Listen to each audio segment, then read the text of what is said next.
অনেকদিন পর নিজেকে নিয়ে কিছু কথা লিখলাম। ধ্বংসের দিকে তাকিয়ে মুচকি হাসি দেওয়া অদ্ভুত মানুষ আমি।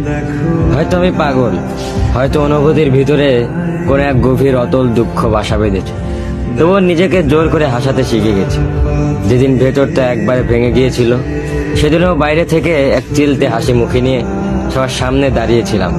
কষ্টগুলোকে আমি বন্ধু বানিয়েছি, একাকিত্বকে আপন করে নিয়েছি। মানুষ ভাবে আমি হয়তো সুখী, শক্ত, নির্লিপ্ত, কিন্তু তারা জানে না প্রতি রাত আমার এক একটা লড়াই। নিজেকে নিজেই বুঝিয়ে রাখি তুই ভালো আছিস, অথচ আমি জানি আমি ভালো নেই। ভেঙে যাচ্ছে প্রতিদিন একটু একটু করে, আর এই ধ্বংস হওয়াটাকে যেন ভালোবেসে ফেলেছি।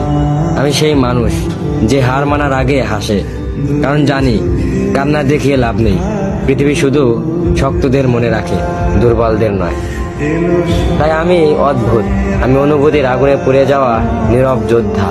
আমার জীবন কোনো সুখের গল্প নয়, এটা নিঃশব্দ বিপ্লব, যেখানে হাসির আড়ালে লুকানো থাকে হাজারো না বলা কথা, ভাঙা স্বপ্ন, হারিয়ে যাওয়া আমি।